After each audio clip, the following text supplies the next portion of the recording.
Bismillahirrahmanirrahim. Alhamdulillahi rabbil alamin wa bihi nasta'in ala umuri dunya waddin. Wassalatu wassalamu ala al-mab'uthi rahmatan lil alamin sayyidina wa nabiyyina Muhammadin wa ala alihi wa sahbihi ajma'in.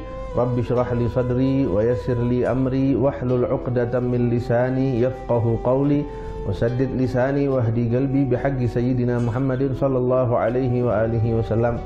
Pemirsa MJA TV yang dirahmati Allah, kembali kita bertemu di dalam kajian kita mengenai hadis Arba'in An-Nawawiyah, yaitu 40 hadis yang dikumpulkan oleh Al-Imam An-Nawawi, dan kita pada saat ini sampai pada hadis yang ke-10.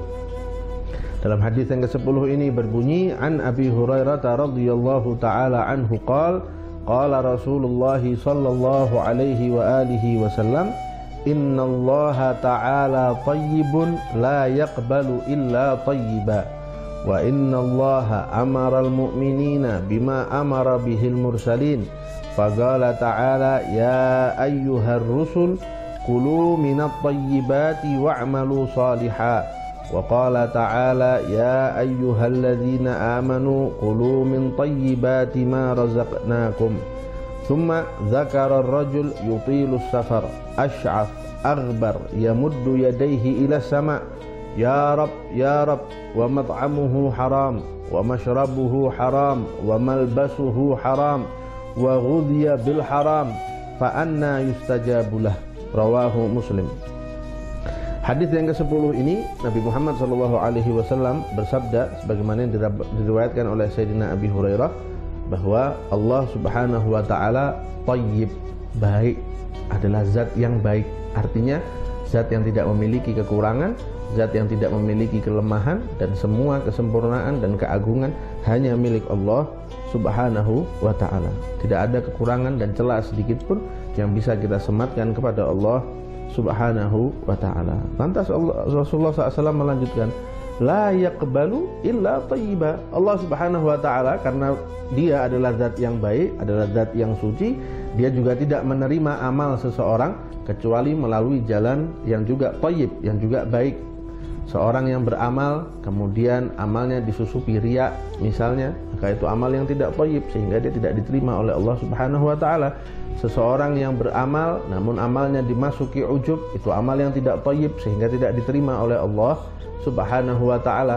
Begitu juga amalan yang lain. Seseorang misalnya bersedekah dengan jumlah dan nominal yang sangat besar, namun itu semua dia dapat dari jalan yang haram, maka itu juga sedekah yang tidak thayyib sehingga tidak akan diterima oleh Allah Subhanahu wa ta'ala. Pastikan, Rasulullah SAW seakan ingin mengajarkan kita, pastikan bahwa semua yang kita kerjakan, baik itu perkara-perkara yang sifatnya ibadah mahdhah ataupun ibadah ghairu mahdhah, pastikan itu semua thayyib, baik, dan dikerjakan dengan cara yang seharusnya, yang sesuai dengan syariat Islam, yang sesuai dengan ajaran Nabi Muhammad SAW, sehingga akan diterima oleh Allah Subhanahu wa ta'ala. Saya ingin jelaskan sedikit mengenai kata yaqbal. Di dalam hadis banyak kita akan jumpai kata yaqbal ini ya. Dan para ulama mengatakan untuk menafsirkan kata innallaha yaqbalu atau la yaqbalu, itu kita harus melihat konteks dari hadis tersebut. Karena terkadang Rasulullah SAW mengatakan Allah la yaqbal, tidak menerima, yang dimaksud tidak sah ibadahnya. Seperti dalam hadis Allah Subhanahu wa ta'ala la yaqbalu sholata ahadikum idza ahdatsa hatta yatawadda, atau kama qala alaihi salatu wassalam. Allah Subhanahu wa ta'ala tidak menerima salat seseorang di antara kalian yang berhadas sampai dia berwudu. Tentunya yang dimaksud tidak menerima di sini adalah tidak sah salatnya, karena kita tahu bahwa salat harus dilakukan dalam keadaan suci, misalnya dengan wudu dan dengan mandi wajib dan lain sebagainya. Artinya dalam konteks hadis ini kata innallaha la yaqbalu itu artinya Allah tidak sah amalan itu di sisi Allah Subhanahu wa ta'ala.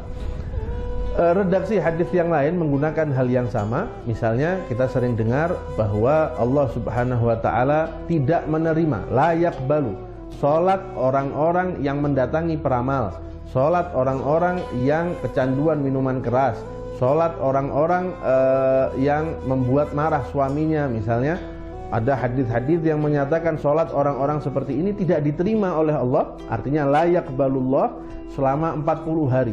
Apakah maknanya sholat mereka tidak sah sehingga mereka harus mengqadha setelah 40 hari? Kita tidak pernah mendengar hal itu dari para ulama yang menyatakan orang yang kecanduan minuman keras atau orang yang mendatangi peramal maka dia harus mengqadha sholatnya selama 40 hari. Tidak, dia tetap wajib sholat dan sholatnya sah, dianggap sah oleh syariat karena memenuhi syarat dan rukunnya, tapi tidak diberikan ganjaran oleh Allah Subhanahu wa ta'ala. Artinya kata la yaqbal di sini bisa memiliki banyak makna dan kita harus jeli dalam memaknai itu dengan melihat konteks hadisnya, dengan membaca penjelasan dari para ulama radhiyallahu taala anhum wa ardhahum. Rasulullah SAW melanjutkan, wa innallaha amaral mu'minina bima amara bihil mursalin. Allah Subhanahu wa taala memerintahkan kepada orang-orang yang beriman apa yang ia perintahkan kepada para nabinya. Apa yang Allah perintahkan kepada para nabi dan rasul? Allah Subhanahu wa taala berfirman, wahai para rasul, makanlah dari apa-apa yang baik, minat thayyibat, dari sesuatu yang baik, wa'malu sholihan, dan beramal solehlah kalian.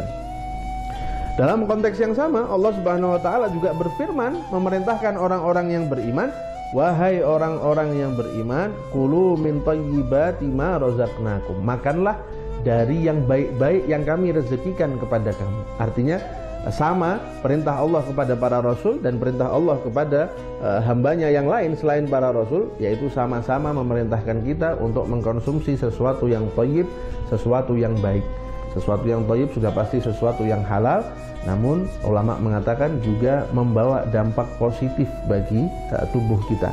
Itu yang kita sering dengar istilah halalan thayyiban, yaitu istilah yang disebutkan di dalam Al-Quran. Artinya yang dimaksud halal kemudian didapat dengan cara yang halal serta menimbulkan dampak yang positif bagi kita yang melakukan atau mengkonsumsi makanan itu. Kemudian Sayyidina Abu Hurairah radhiyallahu taala anhu mengatakan, Nabi Muhammad menceritakan mengenai suatu orang atau satu orang yang yutilus safar. Dia mengadakan berpergian yang sangat jauh dalam waktu yang sangat lama, sehingga asy'at, rambutnya menjadi kumal gitu ya, kusut rambutnya. Kemudian arbar, kumal badannya, dekil badannya karena banyak melakukan perjalanan sehingga diterpa debu dalam perjalanannya. Yamuddu yadaihi ila sama, dia mengangkat kedua tangannya ke langit, berdoa kepada Allah Subhanahu wa taala sembari mengatakan, ya Rabb, ya Rabb, wahai Tuhanku, wahai Tuhanku. Namun kata Rasulullah, makanannya haram, pakaiannya didapat dengan cara yang haram, minumannya juga haram, yang ia konsumsi juga sesuatu yang haram. Maka bagaimana mungkin, kata Rasulullah, doa orang yang seperti ini akan dikabulkan oleh Allah? Ulama menggarisbawahi potongan terakhir dari hadis ini. Ulama mengatakan orang yang disebut oleh Rasulullah ini yang melakukan perjalanan jauh, melakukan perjalanan panjang hingga keadaannya begitu menyedihkan ini bukan orang yang melakukan berpergian untuk melakukan maksiat, bukan. Dia, kata para ulama, berpergian untuk tujuan ketaatan, untuk berjihad, untuk menuntut ilmu, untuk pergi haji, untuk berziarah dan bersilaturahmi. Yang dia tuju kebaikan. Yang dia tuju dari perjalanannya dia adalah sesuatu yang terpuji. Sampai perjalanannya memakan waktu yang begitu lama, begitu melelahkan hingga tubuhnya seperti itu. Kemudian dia mengangkat tangannya berdoa kepada Allah. Ulama mengatakan dari hadis ini kita bisa tahu mengenai kesunahan mengangkat tangan ketika berdoa, menengadahkan tangan ke langit ketika berdoa, dan itu menandakan bahwa langit adalah qiblatud du'a. Ulama mengatakan hati-hati, jangan sampai kamu menyangka dengan mengangkat tangan ke langit bahwa Allah Subhanahu wa taala ada di atas langit. Tidak mungkin Allah Subhanahu wa taala bisa dibatasi oleh tempat, namun menengadahkan tangan adalah pose atau sikap yang tepat bagi seseorang yang merendah kemudian menghinakan diri di hadapan Allah Subhanahu wa taala ketika meminta sesuatu. Kita ketika berhadapan dengan orang yang kita ingin mintai uang misalnya, tentu kita juga akan menengadahkan tangan seperti ini, karena ini adalah sikap seseorang yang butuh kepada bantuan orang lain. Kemudian kata Rasulullah SAW, orang ini dengan keadaan yang begitu menyedihkan mengangkat kedua tangannya ke langit sambil berkata, ya Rabb, ya Rabb, wahai Tuhanku, wahai Tuhanku. Ulama juga mengatakan ketika kita hendak berdoa, maka rendahkan diri kita di hadapan Allah, puji Allah Subhanahu wa taala, sebut kenikmatan yang Allah Subhanahu wa taala berikan kepada kita, sanjung Allah Subhanahu wa taala, sebut Dia dengan nama-namanya yang indah. Seperti yang dilakukan orang ini, ya Rabb, wahai Tuhanku, wahai Zat yang memelihara aku. Dan kita banyak temukan di dalam Al-Quran, doa-doa yang termaktub di dalam Al-Quran juga diawali dengan kata Rabb semacam ini, Rabbana hablana min azwajina, dan seterusnya. Itu banyak kita gunakan, kita temukan kata Rabb, Rabbana, Rabbi, dan seterusnya di dalam Al-Quran. Artinya menandakan bahwa kata ya Rabb ini memang memiliki satu keutamaan tersendiri. Kemudian Rasulullah SAW mengatakan orang ini menyebut kata Rabb 2 kali. Ya Rabb, wahai Tuhanku, wahai Tuhanku. Mau mengajarkan kepada kita bahwa kalau berdoa jangan 1 kali terus selesai. Berdoa minta terus kepada Allah Subhanahu wa taala, merengek terus kepada Allah Subhanahu wa taala sampai Allah Subhanahu wa taala memberikan apa yang kita inginkan. Jangan sekali-kali kita berdoa seperti orang yang tidak butuh kepada Allah. Jangan. Rendahkan diri kita, berdoa terus-menerus merengek di hadapan Allah Subhanahu wa taala. Namun yang perlu kita perhatikan adalah orang yang mengadakan perjalanan kebaikan ini, orang yang merendah di hadapan Allah ini, orang yang menengadahkan tangannya dengan penuh kehinaan di hadapan Allah ini, orang yang merengek dalam doanya ini, tidak dikabulkan doanya oleh Allah Subhanahu wa taala. Potensi dikabulkannya sangat kecil, kata Nabi Muhammad SAW. Karena apa? Karena semua yang melekat di badannya adalah sesuatu yang diharamkan oleh Allah Subhanahu wa taala.